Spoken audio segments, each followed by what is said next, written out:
everybody, welcome to the studio this week. I thought I'd do a little series about cold connections. I know a lot of people have an interest in making jewelry, but are afraid there's too many materials and tools involved to get started, or they're afraid of using a torch, which is very understandable. When I first started, I didn't have a torch. I didn't have a place where I could even use a torch. I was living in an apartment. So I did a lot of cold connections for the first several years of jewelry making. So I thought I would share this week how to do a tube rivet. And I've got a few examples here of things that have just been riveted. So very little heat. The only heat that I've used on a few of these is to solder the ear post on, and all I've used is a little kitchen butane torch. So that's a good thing to start with.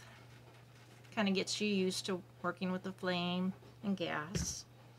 But like with these flower earrings, the flower is all put together with a cold connect.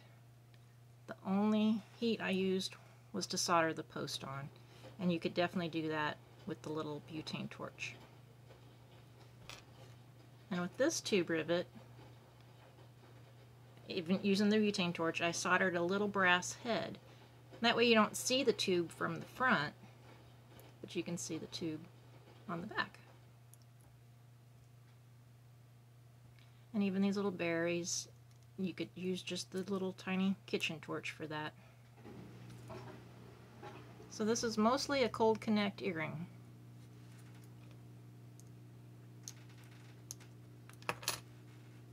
This hoop, rivets put it together. The only thing I soldered was the ear post.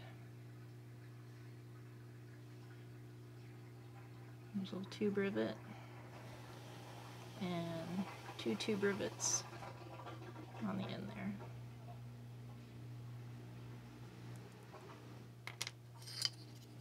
No heat at all. Just a tube rivet at the bottom. I've folded over my license plate, and the ear wire just runs in between the two layers.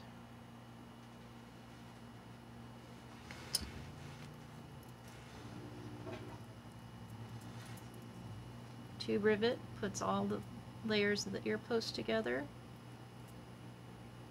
Only heat is the ear post again.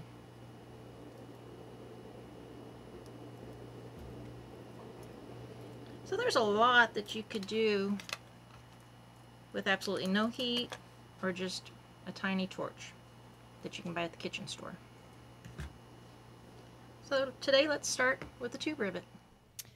Tools you'll need are some tubing, drill bits, a center punch, a block to hammer on, ball peen hammer, and a round file. And then your pieces that you want to rivet together. Let's get started. Today I'm going to tube rivet this little license plate leaf. And then I've got a little piece of sterling that I've stamped and patinaed, have it all the way polished the way I want it finished. And I'm going to rivet them together.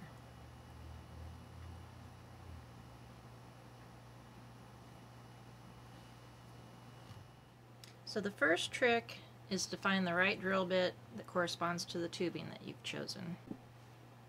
So I'll go through my drill bits and grab some that I think look close, and I'll just butt them end to end until I find one that matches. But then I'll take a scrap of metal, drill a hole, and then test it just to be sure. And you would rather it be a little too small than too big for your tubing, because you can always go back. That's why we have the round file, and you can rivet out a little bit more because you want a real snug fit with your tubing. If you don't have a handpiece or a drill press, you can always go real old school with a hand drill. And this is a vintage one I just picked up a few weeks ago, but they make much lighter weight plastic ones at the hardware store that you can pick up. You'll just need a clamp so that you can hold down your pieces, because you'll need both hands for this. And I think that's what I'm going to use today.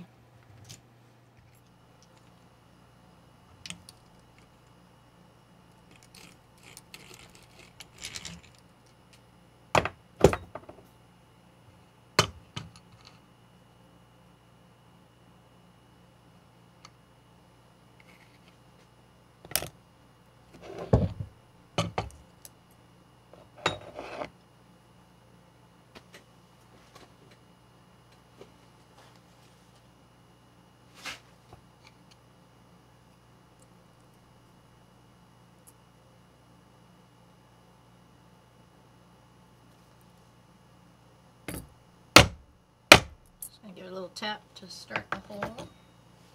And then I'm going to tape these two together. I kind of like to have the two pieces on top of each other as I drill the second hole. Or the hole through the second piece.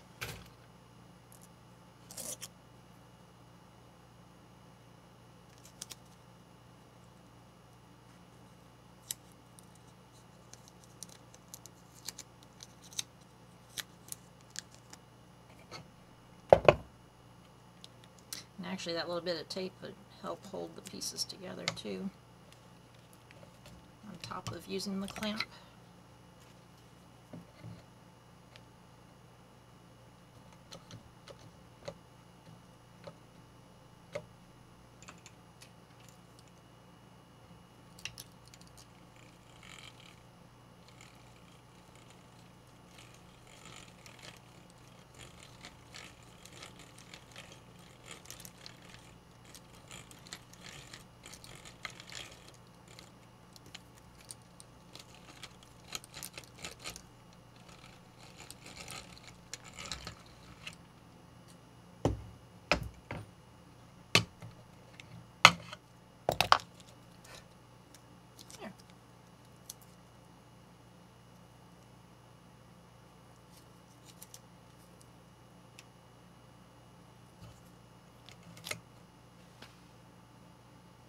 Sometimes there might be a little roughness after you've drilled the hole, so you can just take a little sandpaper or any kind of disc you have for sanding. You just kind of lightly hit that, it'll knock off any burr. Now we're ready to cut the tube. We'll make sure our tubing fits, and this one does. Looks like a perfect fit. Could actually be a little bit tighter because this does go through pretty easy, but it's close enough. You just don't want any gaps around the tube and the hole that you've drilled. So now it's time to cut the tube, and you just want a little bit, just a little bit to flare out on each end.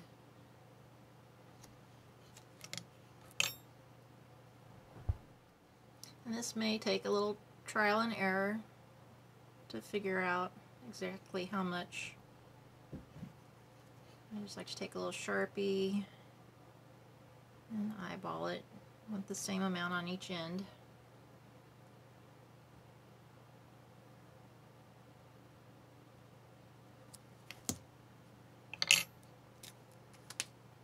And then it's helpful if you have a little jig for holding tubing to cut.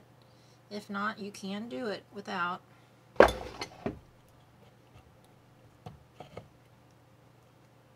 Oh, that's actually set just right for my tubing.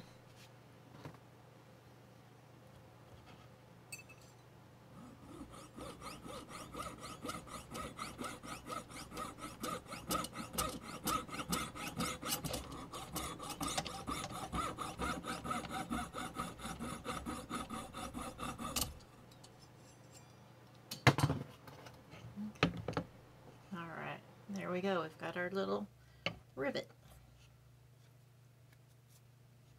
And if you've never used one of these, you can set the distance by turning this knob and moving the arm here.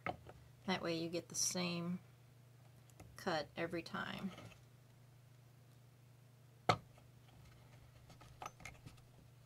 You get the same length.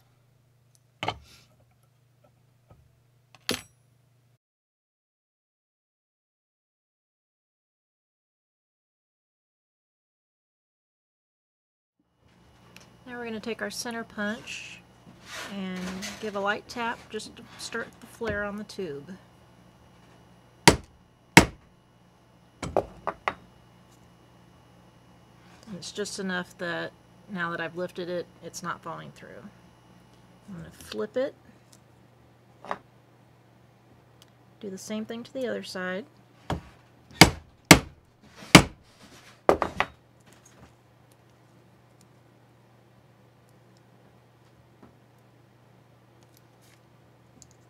Flip it again, and I just kind of keep going back and forth till I've got a pretty good flare.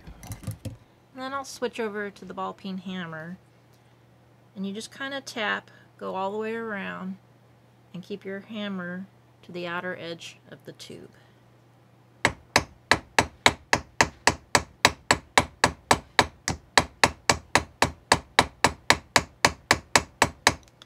Then I'll flip it and do a little bit on the other side.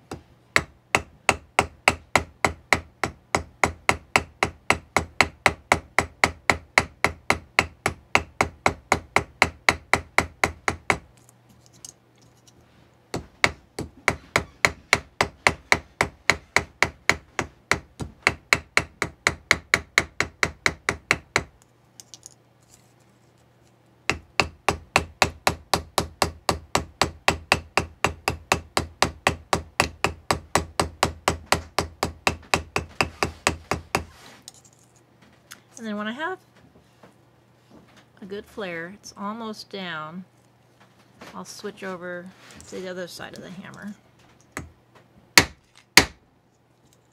Give a couple of really good whacks. Can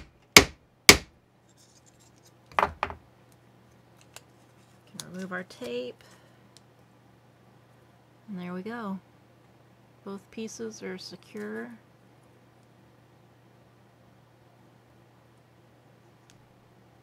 You're done. So now I've got a nice little dangle bit there that I can run a jump ring through and hang off of an air wire.